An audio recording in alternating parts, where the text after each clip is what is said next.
You do not exist. Fortunately or unfortunately for you, you do not exist. Now, that is what the Buddha has taught. And the reason he taught this is because we often find ourselves clinging to the things that we think make us who we are. And these are called the five aggregates.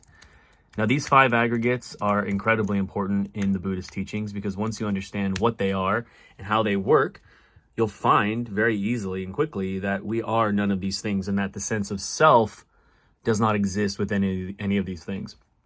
Here are the five aggregates.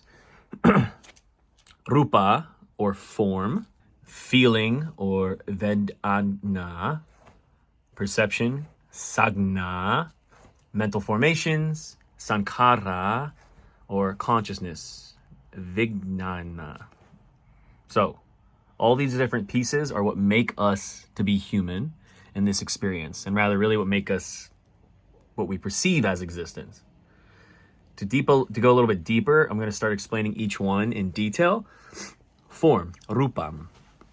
Now, rupa is just form. It means all that exists in this matter state. So my hands, my eyes, my body is my form. And you can go into a deep meditation and ask yourself, is my body who I am? Is this myself? Is this who I really am? And you can search for the self within the form. And you'll find that, no, that is not the self. That is not who I am. Let's go on to the next. Feeling, vedana. Feeling refers to the feeling tone, how everything is perceived as either pleasant, unpleasant, or neutral. This is the same important aspect of our experience that is the subject of the second foundation of mindfulness. So, our feelings, when we feel something that's unpleasant, somebody is rude to us, or we eat a good ice cream and it tastes really good. Are any of those feelings who we are? That pleasant, unpleasant, or neutral feeling? Again, go into a deep meditation, perceive a feeling, and start to ask yourself, is this who I am? The next, sagna, perception. That's what that means. Perception. Perception is the sensing and recognition process by which sensory information is perceived. So perception. To my understanding, this has to do with sight, smell, taste, and sound. I'm sorry, did a little more research. My original idea was correct. So perception is just simply the act of perceiving that thing. So when I look at a cup, I recognize that as a cup. Another example is it's a sign, it's a recognition. So if somebody yells fire, I know what fire is because I understand the correlation between the word fire and what it means. I have that recognition of that sound or of that word. Feeling, like I said earlier, is that pleasant, unpleasant, or neutral. So there is, in Buddhist philosophy, you have the perception first, and then you'll have that feeling. So you perceive it, here's a cup, and what's my feeling towards it? It's neutral.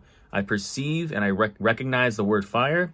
Now I have a perception and I'll have a reaction, pleasant, unpleasant, or neutral. I have a feeling, not a reaction, but first a feeling. The form is the fire itself. The next is sankhara, mental formations. Mental formations refers to the narratives, emotions, and concepts and choices that are such a large part of how we understand and interact with the world. So our mental formations is pretty much our reactions to these experiences, to our perceptions, and to our feelings. So choice is central to this aggregate, which is sometimes called volitional formations. So sankhara, really quick, is the precursor to developing kamma or karma. We'll get into that in a minute, but it's very important.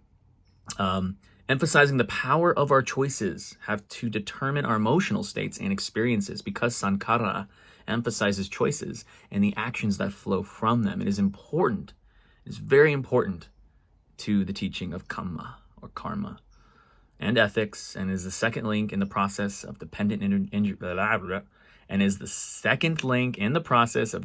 origination after ignorance.